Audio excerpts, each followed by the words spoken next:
cut a circle on this circle cutting jig. Here it is.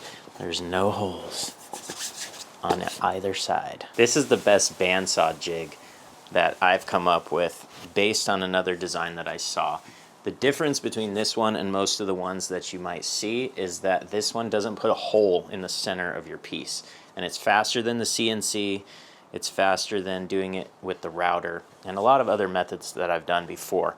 This is a reusable jig, and even though this bandsaw is a tiny little bandsaw and not very powerful, this jig can do a 6-foot table.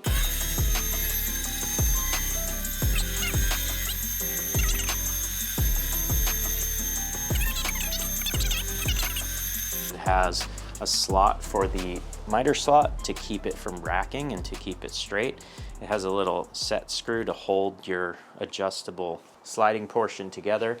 These pieces on the bottom are basically just to register into the saw.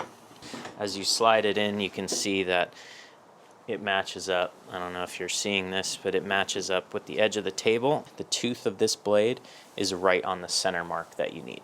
These blocks just basically provide stops on the edge of my table onto your saw, and as you push it forward, you will notice this is notched out because the blade needs to come through, and as this stop hits the front of my table, if you zoom in right here, the front of this tooth is right in the middle. If you have a smaller blade, the front of the tooth is actually going to be a little bit further back, and you could put a little spacer. When you have your piece on the center point that you want, you'll need to slide it into the blade, and obviously the blade would cut that piece off, so it's notched out. And the front stop that's down here stops this blade right at my mark. The front of the tooth is right in the middle of my pivot point extendable bar, and that is perfect for this blade. If you have a different blade, the smaller blade, to do smaller circles, you'll actually need to move this out with a little spacer. This piece rides on the edge of my fence. All right, so this particular saw has a very not square table for some reason. You can see the angle here is really far from 90 degrees, but that doesn't really matter, and this jig doesn't really have to be that accurate. Pretty much just locks it to the table, like I said. And so sliding it in there, if I try to rotate the jig, there's really not a lot of play. I mean, the whole saw is moving together with the jig, so that's what you want. It doesn't have to be that accurate. This is a 5/8 dowel. You can do it with any size, but my adjustable piece has a 1-inch flat on the top, so I use a 5/8, and I have this dowel from Home Depot, and all I do is I just cut a little sliver. I have a bunch of these, but I'm just showing this for demo purposes. That's it. Just a little sliver that's maybe 1/4 inch at the most, probably a little less than that. Corner to corner, and corner to corner. I don't need this to be exact, but if you want your circle and your frame to be equidistant for some reason, then you will need to make it perfect. Take your little sliver of a dowel, just a little CA glue. Might need a little bit more the first time because it's end grain and this is oak. Stick it down there. Wow, the CA glue went right through this. What the heck? Hang on, it absorbed all the way through. I've never seen that happen. More CA glue. Maybe after that dries a little bit, it'll be a little bit more secure. And this is the method that you would use to not have any marks at all. Very cold and dark out here. So these are just two previous holes. This is a 3-inch radius and a 4-inch radius, and I wrote the number on the inside here so I can just tell. 4-inch radius gives me an 8-inch circle because it's going to rotate around both sides. But for the demo, I'm showing you everything. A 7-inch offset from the edge of the front of the blade is what I want. I just come in here.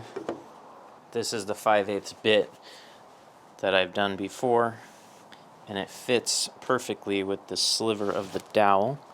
So I just find my center right there.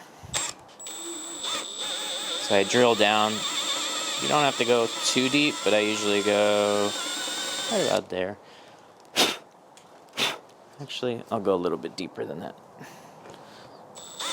I don't want to go all the way through my piece, although it wouldn't hurt, but I like having the dimple of this bit, that it leaves a perfect little spot in the center of my hole. So if I don't care about having no holes in my final piece, like for instance, if I'm going to turn something on the lathe, I can put a nail or a screw right in the middle of these holes that is created by this tip right here. The first time that you do this, you might want to put a little bit of oil. This is mineral oil. I mean, it's really butcher block conditioner, but it has mineral oil in it. You could use paste wax too, I just don't have any. Just put a little in there for lubrication, because this needs to rotate. Okay, so I'm going to turn my saw on, and then I'm going to enter the cut.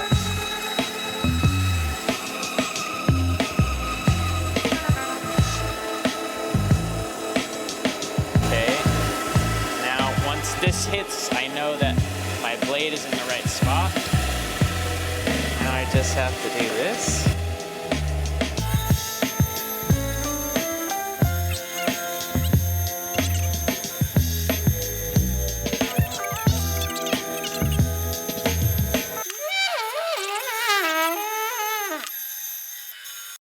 Okay, so we actually made a mistake. The size of our test piece is smaller than I measured for.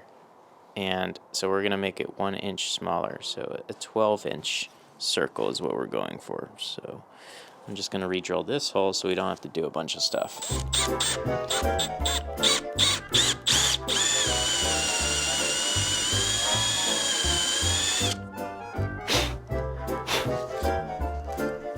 Okay, so we're going to do a 6-inch offset, which is gonna give us a 12-inch circle. So now it spins. I can basically make something that clamps to this table with maybe a threaded insert or something like that. I just haven't yet, so I'm going to use this.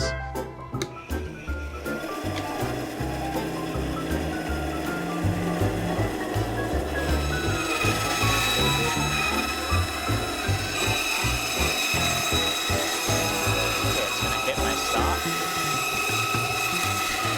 Okay, it hit my stop there on the front. Now I just put my little clamp right here, and then I just rotate through the cut slow.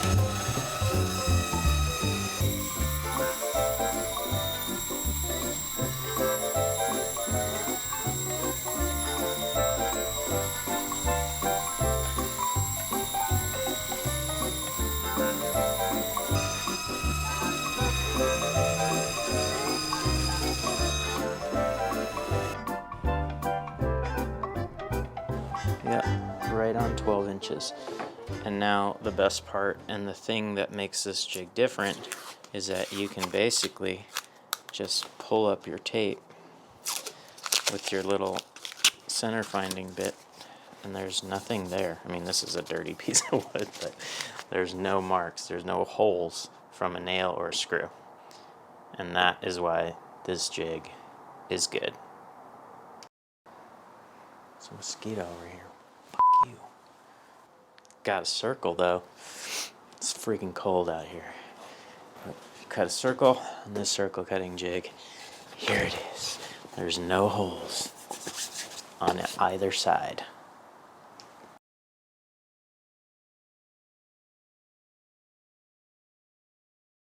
I just took it off. I can show this on another clip, I guess.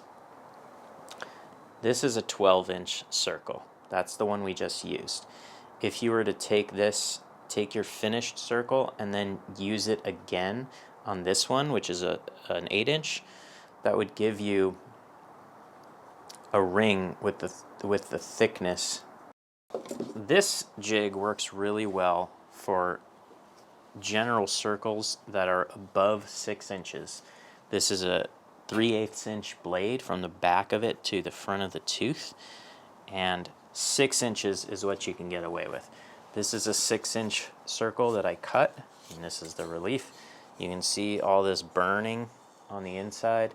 It was screaming through the cut, but it made it. It wouldn't do anything smaller than that. If you want to go smaller than that, you're going to need a blade like this, which is a 1/8 inch blade. These can do much tighter radiuses because the flex of the blade is not the issue. This blade will twist a little bit, but this will twist a lot more and allow you to do a much smaller circle. So it depends on your needs. I keep this blade on for most things.